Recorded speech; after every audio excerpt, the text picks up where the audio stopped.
Olá, pessoal, amigo da Fatri e amigo do planeta, amigo do ser humano, amigo da vida. Hoje eu estou aqui com duas pessoas, dois cientistas e pesquisadores do campo do meio ambiente, da energética, da física, da tecnologia, que são professores da Faculdade Trilógica. E nós estamos aqui nos perguntando o que está por trás dessas mudanças climáticas? O que realmente está acontecendo? Então eu convidei aqui o professor Eduardo Nascimento, que é coordenador do curso de Gestão Ambiental da Faculdade Trilógica, e o professor César Soós, que é um dos inventores da tecnologia de motores ressonantes, que são motores magnéticos. Basicamente magnéticos. Então vamos conversar um pouquinho aqui, dados muito essenciais, porque nós estamos num momento crítico do nosso planeta. E as pessoas estão todas apontando para uma destruição inevitável. Cientistas das universidades da Inglaterra, principalmente, ultimamente, estão afirmando que essa destruição agora não se pode mais interromper, ela é uma fatalidade. Então nós aqui, mas espera um pouco, nós, nas nossas pesquisas, nos nossos estudos, nós ainda achamos que dá tempo de virar a chave. E nós gostaríamos aqui de propor hoje, rapidamente, essencialmente, alguns pontos que vocês precisam conhecer também. Então, professor Eduardo, o senhor, dentro do seu curso de gestão ambiental, há pessoas que dizem que essas mudanças climáticas elas são cíclicas, que não são tão graves assim, que isso já aconteceu antes, né? Qual que é a sua ideia sobre isso? Bom, o primeiro ponto é que, de fato, a mudança climática hoje ela é um fato inegável, como a senhora bem colocou. Já cientistas do mundo inteiro trazem que as mudanças climáticas, que a população, né, quem está nos assistindo, vem percebendo, a gente vê aí ciclones extratropicais cada vez mais frequentes, tornados no Brasil que antes não eram frequentes, ressacas e um monte de coisas nesse sentido. Terremotos, vulcões. Né? Isso, e então, em escala mundial, então, os fenômenos extremos são cada vez mais frequentes. Isso não é uma mera percepção. Isso é um fato retratado com diversos artigos de cientistas sérios, de revistas sérias do mundo inteiro que colocam. Então, primeira coisa que eu acho que vale a pena salientar e deixar muito claro é que os fenômenos naturais extremos, eles são sim uma realidade e cada vez mais frequentes, doutor. Então, isso é muito desagradável porque isso está sendo politizado, né? E polarizado. A esquerda tem um discurso, a direita tem outro discurso, então eles ficam discutindo, né? Questões assim de matriz tecnológica, questões econômicas envolvidas, etc. E ficam em luta e nós aqui assistindo a esse desastre crescendo sem que uma providência seja tomada, nem de um lado nem de outro, né? Exatamente. Então, o que o senhor diria a seguir a respeito do que o senhor acha que está causando essa questão dos combustíveis fósseis e da matriz de energética baseada em questões materiais, né? Da óleo, petróleo, carvão e outras coisas. Como que o senhor vê essa situação, resumidamente? Os estudos eles mostram que tem uma correlação muito forte entre os combustíveis fósseis, por exemplo, né, e as questões dos eventos extremos. Também, né, a própria geração de energia, né, o consumo de energia que a gente tem hoje, com a ineficiência dos equipamentos que a gente tem. Então a gente tem que gerar muita energia, cada vez mais energia no mundo, para girar esses equipamentos, para fazer com que esses motores rodem, que os equipamentos funcionem. Então isso vai também esgotando os recursos naturais do planeta, da forma que é a nossa matriz energética no mundo, quer seja até mesmo uma matriz hidrelétrica. Você pega o caso da represa de Balbina lá no Amazonas, que inundou mais de 2.000 quilômetros quadrados.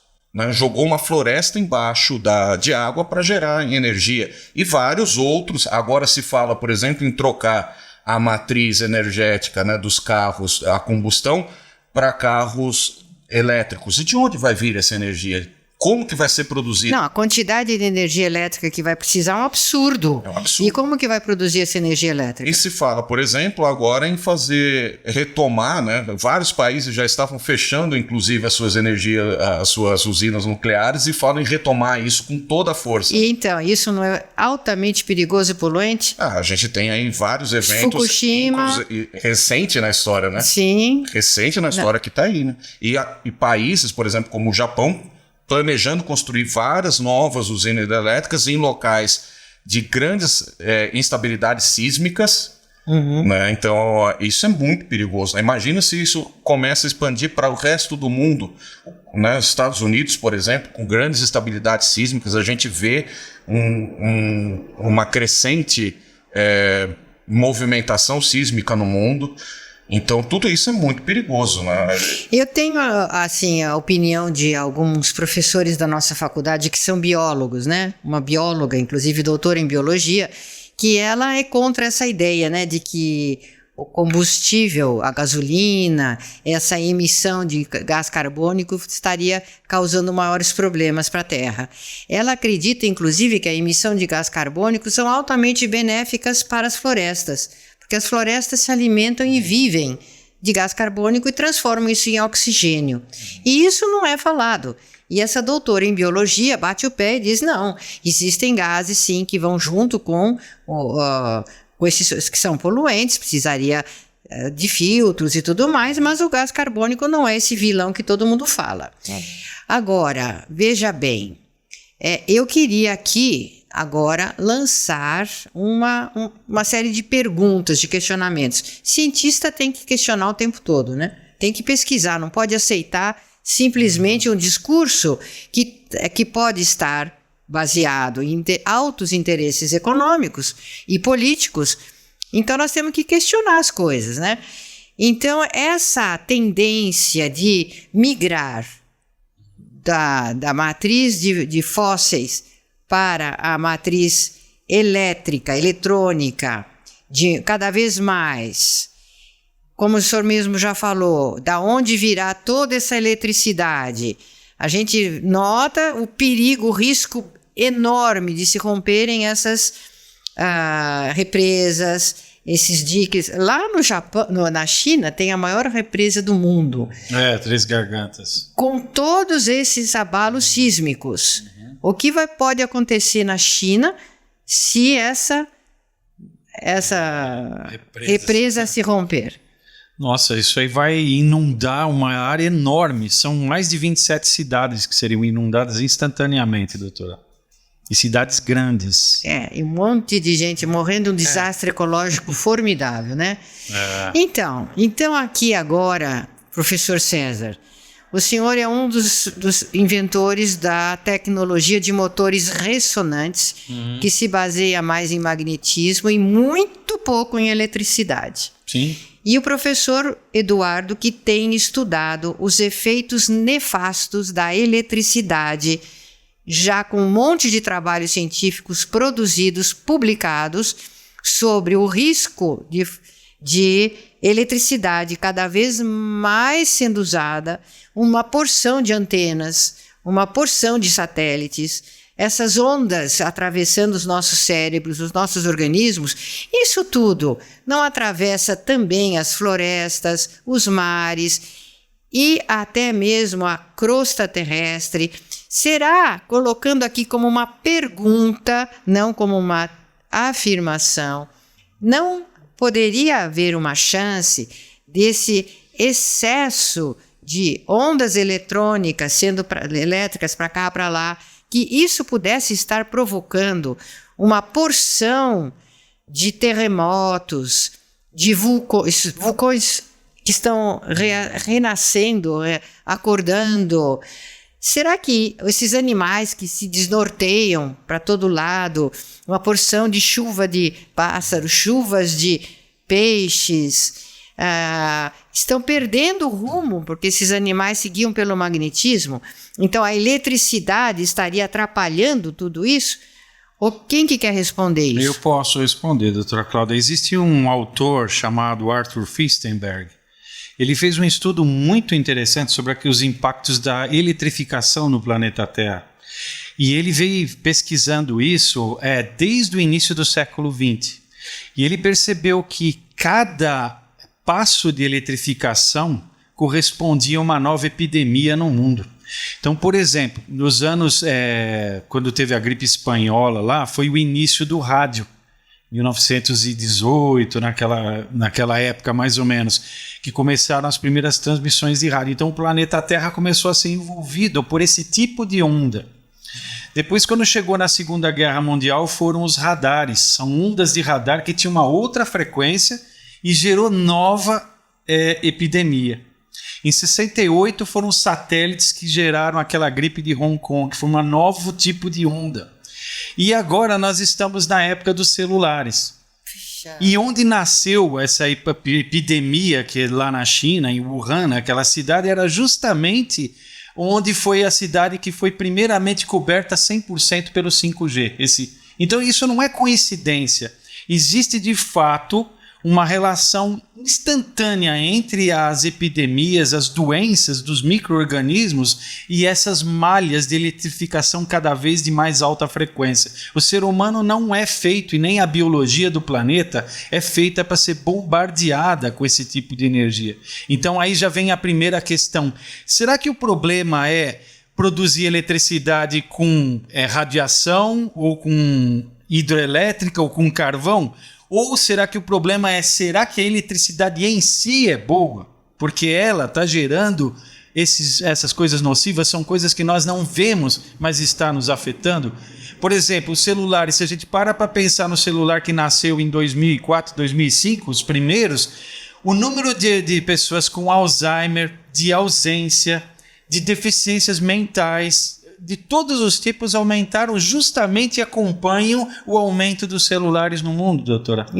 Então a gente está vendo, professor César, que o nosso planeta e o nosso clima também podem estar respondendo a esse tipo de agressão, né? Inclusive a gente pensa quantos vulcões subaquáticos sob o oceano estão se voltando à atividade e despejando toneladas de magma com uma temperatura absurda, matando a vida marinha, e não só isso, esquentando os oceanos, o que por sua vez provocam tempestades, furacões, tufões. Então veja, essa cadeia não é uma coisa absurda o que nós estamos falando. Doutora Cláudia, a eletrificação do planeta ela está intimamente ligada à ressonância Schumann do planeta. A ressonância Schumann é uma frequência natural que existe entre a ionosfera, uma camada a 100 km da superfície, e eles dizem que até a superfície. Só que é óbvio que essas ondas elas penetram até o núcleo, porque o próprio Tesla, o Nikola Tesla, utilizava esse tipo de onda em ressonância com o núcleo da Terra para transmitir energia à distância.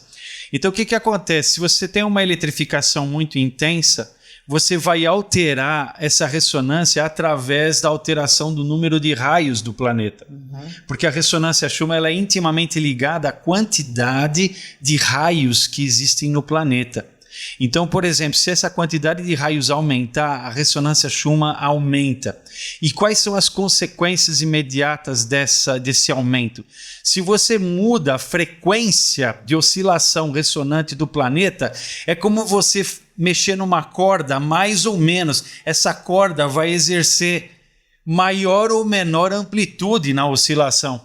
E isso pode sim estar causando deslizamentos de terra e terremotos. Sim. Isso é meio óbvio. Que já existem pessoas, cientistas, começando a dizer que o problema da Terra é como nós vemos isso, inclusive no ser humano. Não vem do exterior para o interior. que o problema climático está saindo do interior da Terra para o exterior. Isso. Eu acho isso fantástico, porque a mesma coisa que acontece com o ser humano, com a doença do ser humano, que sai do interior do ser humano para o exterior, para os sintomas orgânicos e sociais, da mesma forma está acontecendo com o nosso planeta. Ele está sofrendo essa ressonância alterada, a ressonância natural dele, por causa dessa quantidade fantástica de aparelhos elétricos, de eletricidade no planeta. E isso, doutora Cláudia, muitos dos telespectadores podem estar percebendo uma noção diferente de tempo. A percepção que o ser humano tem das horas passando depende da ressonância Schumann. Se essa ressonância aumenta a frequência porque aumenta o número de raios, você vai ter uma percepção de que o tempo está indo mais rápido. E é o que todo mundo está falando, Sim. que o tempo está indo rápido demais e ninguém sabe explicar. É o tal do quickening, né? Não é um tempo cronológico, é um tempo psicológico. Sim. Certo? Isso está acontecendo de fato. Tá. Bom, então, o Dr. Norberto Kepp, né, que é o desenvolvedor, o descobridor dessa ciência que ele próprio denominou de energética, ou de nova física, mas energética, ou magnetônica, e parte do trabalho dele está nesse livro, né, Magnetônica. Isso é em vez de eletrônica, magnetônica. Então ele propôs aos engenheiros, ao Roberto Frascari e Alexandre Frascari, que desenvolvessem junto com ele um motor que usasse o mínimo possível de eletricidade e, de preferência, até off-grid, né? Sim. Que tivesse uma certa autonomia e que fossem motores saudáveis, que trouxessem saúde para o ser humano, o meio ambiente, além de uma fantástica economia. Resultado, em 2010, não é? Vocês conseguiram chegar nessa proposta. 2008 nós fizemos o primeiro modelinho. O primeiro foi 2008. Um protótipozinho, praticamente muito pequenininho. Sim. Mas foi o início, nós conseguimos mostrar o princípio de funcionamento de uma máquina muito mais magnética do que elétrica, entende? Então tem os motores AC, DC e RC agora. RC porque são Resonant Current, né? Que são corrente ressonante. Então capta a maior parte da energia do espaço, baseando nas teorias de Tesla e nos trabalhos de Tesla. Sim, não o só nas Tesla teorias. Também estava nessa linha. Então o que aconteceu? Vocês foram para a China e ganharam o primeiro prêmio de inovação tecnológica em Hong Kong. Não é? Isso, então, entre outros. Né? E entre outros experimentos, entre outros laboratórios que vocês percorreram, congressos que vocês frequentaram,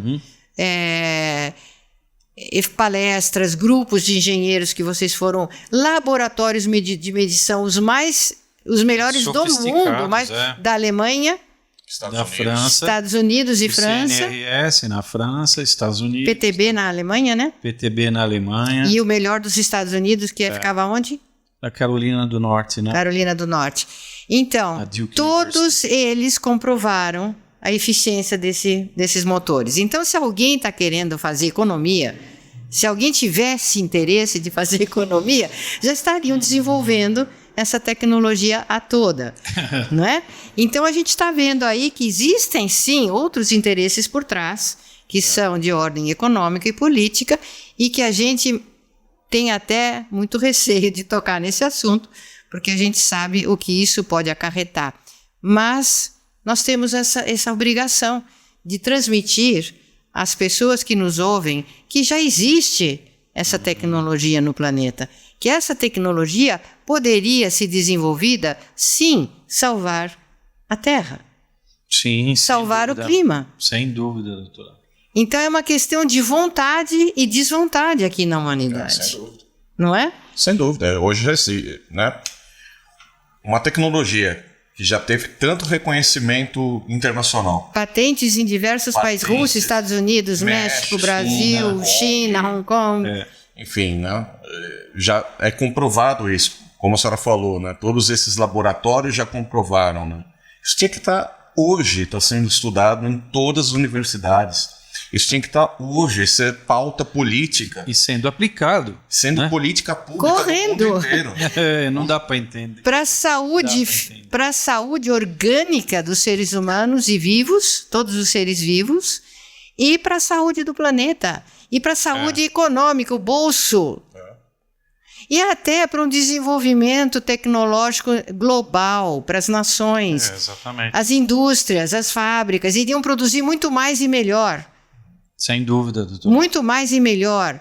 Então, é uma economia super verde, não é uma economia verde, é uma economia super verde que daria trabalho para milhões de pessoas. E abre infinitas portas, doutora Cláudia, para essa tecnologia se desenvolver, porque é uma tecnologia que está apenas no início. Exatamente. Imagine você, né? Se já ficam contentes, tadinhos, né? Pensando em carros elétricos, quando os carros elétricos poderão trazer ainda maiores prejuízos, né? O pessoal não sabe que um carro elétrico, por exemplo, se você quiser fazer um Fusca ou um Fiatzinho, esse Fiat Uno pequenininho, 1.0, funcionar com painel solar, você precisaria colocar no teto do Fusca, do Fiat, um painel de 25 metros por 25 metros. Então não é viável a energia solar para alimentar automóveis. Né? Escuta, eu gostaria de... Vocês fizeram uma pesquisa e os engenheiros da Fatri, o que aconteceria em termos econômicos de energia?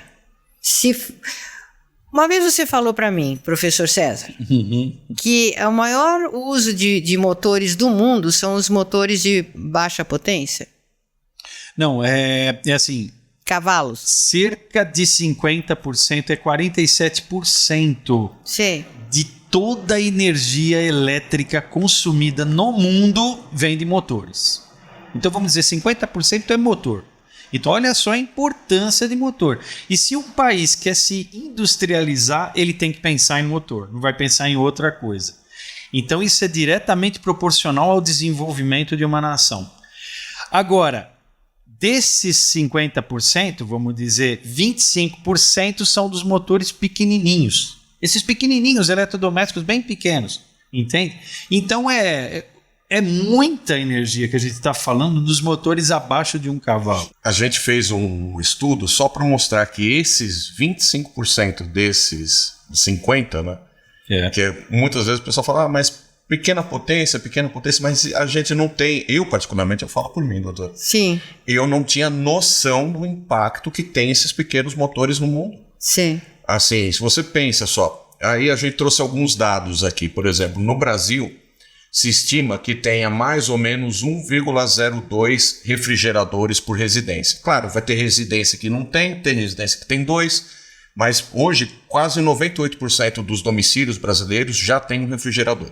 Então a gente está falando em 93 milhões de domicílios no Brasil, 93 milhões de refrigeradores instalados hoje, funcionando. Na sua casa, na minha casa, na sua casa, está instalado.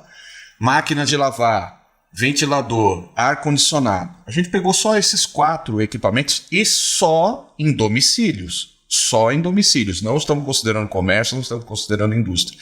Só no caso do Brasil, se você pegar esses 4 equipamentos domésticos, se todos eles trocassem pelo motor Cap Motor, pelas economias que a gente já viu nos laboratórios, seria equivalente a uma Itaipu por ano. São uma economia de aproximadamente 67 mil gigawatts. No ano passado, Itaipu produziu 69,8 gigawatts de energia. Então, é algo muito significativo. Isso, e ainda, como o professor César falou, ainda num estágio inicial.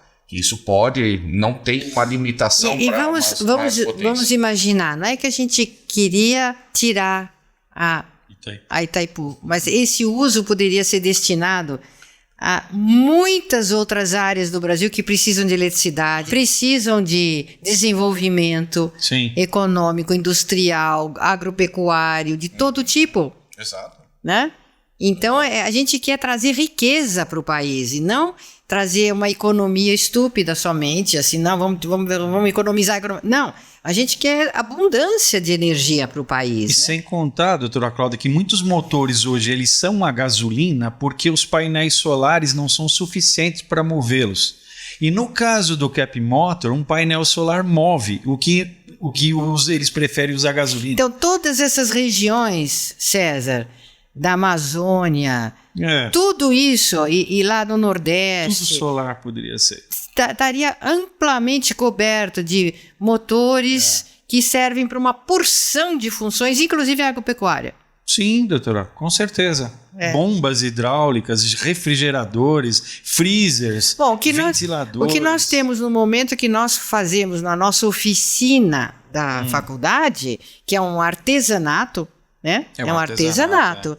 Nós produzimos ventiladores de 30 centímetros, uns ventiladores menorzinhos e ventiladores de parede e de teto. E já chegamos a produzir, está na linha, né? Na programação.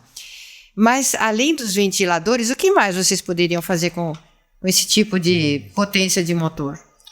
Nossa, é praticamente infinito, doutora Cláudia. Por exemplo, esse ventilador que a gente pensa ser um ventilador de parede, a gente pensa em se resfriar, nós, seres humanos. Aliás, faz um bem para a saúde louco isso aí, né? Ele é o ventilador mais vendido do Brasil, mas ele não serve só para seres humanos, ele serve para animais, ele serve para alimentos, estoque de alimentos, para não criar mofo. Ele serve para linhas de produção industrial, onde, por exemplo, eu tenho uma peça que sai quente numa correia transportadora e daqui até o próximo estágio de fabricação precisa ter 200 ventiladores desse. São 200, doutora Cláudia, 300, 400. Tem indústrias com linhas e linhas de ventiladores que não são para ventilar pessoas. Entende? Tu imagina cada um desses ventiladores economizando 60%, 70%, 80% de energia. E isso pode ser desenvolvido para veículos também? Com certeza. Tudo onde entra motor, onde entra motor, o Cap Motor é uma questão só de desenvolver para aquela potência. Então, não seria um absoluto delírio, né? Não é um delírio. E talvez também não seja megalomania se imaginar que o Brasil poderia se tornar a nação mais rica do planeta e dentro de alguns anos, aplicando essa tecnologia. Riqueza natural e de cérebros aqui não está faltando, né, doutora? Com essa energia toda, com essa tecnologia de motores ressonantes, o Brasil poderia, sim, de repente deixar de ser o país do futuro. E ser o país do presente. Eu acredito nisso, César. Professor César e professor Eduardo, eu acredito nisso. Sem dúvida, doutora. Eu acho que nós estamos aqui numa área assim fantástica, reveladora. Não é à toa que Aristóteles chamava Deus de o primeiro motor. Ele não chamou de o primeiro celular, o primeiro computador. Chamou de primeiro motor, porque motor é o que traz a ação, traz energia, traz o movimento. A ação de uma nação depende de motor. Praticamente a gente poderia comparar fazer uma analogia, uma metáfora, que o motor é a virtude do ser humano, é a força. Virtus. Né? Tanto é verdade que antes de Newton, quando uma roda estava girando, eles chamavam esse movimento de virtus, virtude. É a virtude da roda, é a ação da roda. Então, os homens e mulheres virtuosos do Brasil precisam abrir os olhos, né? E começarem a trabalhar para esse grande desenvolvimento que a nossa nação pode ter e levar para o mundo todo. Porque, por que não levar isso para o mundo todo para beneficiar o planeta? Exatamente, doutora. E o senhor, que tem é coordenador do curso de gestão ambiental, vocês ensinam lá, né, como essa matriz de eficiência energética de motores ressonantes poderia atuar no Brasil e no mundo? Sim. Os alunos aprendem isso? Sim, eles têm tanto o impacto da tecnologia de motor ressonante, né? Eles estudam sobre isso, para que sejam vozes. E eles aprendem a formar empresas, né? Que são aquelas ESCOs. Formam isso. Eles têm aulas no... ESCOs são empresas de técnicos em eficiência energética. Isso, exatamente. né? Também para disseminar isso, né? E também eles têm aulas no laboratório em si para conhecer a tecnologia lá com o professor César, inclusive é um dos nossos professores lá e outros professores. E agora, né, a gente está estudando seriamente em abrir esse curso também em formato EAD, para que mais pessoas, não somente de Cambuquira e da região, embora a gente já tenha alunos que foram a Cambuquira, né, de várias partes do Brasil para estudar lá, a gente também está estudando para levar essa tecnologia para o Brasil todo. Para o Brasil e para o mundo. Né? Hoje a gente já tem polos na Colômbia, a gente tem polos nos Estados Unidos, em Portugal. Né? Então a gente está tentando fazer a nossa parte. A nossa parte. Né? Mas fica aí, né, um apelo para que todo mundo que esteja vendo, né, que contate também as suas redes, difunda essa tecnologia. E a faculdade que está trazendo isso para o mundo. Exatamente. Escuta, professor César, e os engenheiros que já são formados, não vão fazer gestão ambiental, como é que eles podem, então, aprender essa tecnologia? Isso é possível de se aprender? Sim, é possível. Vocês não escondem. Ela é bastante diferente daquilo que estamos acostumados a ver nas faculdades de engenharia, né? Nós temos os nossos cursos de pós-graduação, são cursos livres, que são cursos de 1 ano e meio. Livres e de pós-graduação, né? Isso. E de pós-graduação. São cursos de 1 ano e meio. A pessoa, nesse 1 ano e meio, tem 3 eventos presenciais lá em Cambuquira, na nossa faculdade. Faculdade Nossa Senhora de Todos os Povos de Cambuquira, uma cidade maravilhosa. Então lá todos os alunos se juntam e nós temos as aulas práticas, onde a gente coloca em prática aquilo que estudou durante o semestre. Então a gente quase que pode dizer que Cambuquira, que é a cidade mais menorzinha, né? Que nem estava no mapa, agora ela está com um centro de pesquisa e desenvolvimento da tecnologia mais adiantada, né? Isso, doutora. Inclusive, vocês lá têm a oficina que manufaturam os ventiladores que podem adquirir através do nosso site, né? E isso é bacana, porque os alunos, quando vão lá, eles têm uma espécie de um estágio na fábrica. Eles acompanham a linha de produção. Eles aprendem a montar um ventilador eles mesmos, aprendem todo o passo a passo, eles acabam entendendo como que aquela teoria toda é colocada na prática. Lá eles têm a oportunidade de ver também uma série de experimentos de magnetismo que nós fazemos lá, que é muito melhor fazer ao vivo, né, do que na internet, mas então eles veem ao vivo que aquilo é de fato como a gente explica. E nós temos professores, inclusive de diretores de faculdades de mecatrônica, lá de Portugal, está fazendo o nosso curso e quer levar o nosso curso para lá. Todos estudando a magnetônica. Isso mesmo. É isso aí. Vamos então para um mundo magnético.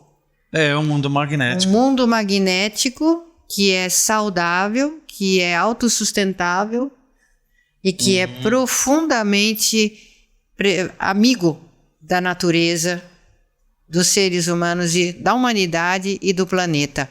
Então, hoje acho que a gente trouxe uma boa notícia. Passem esse vídeo para todas as pessoas que vocês conhecem. Porque o que nós estamos falando aqui é tudo registrado, documentado e comprovado.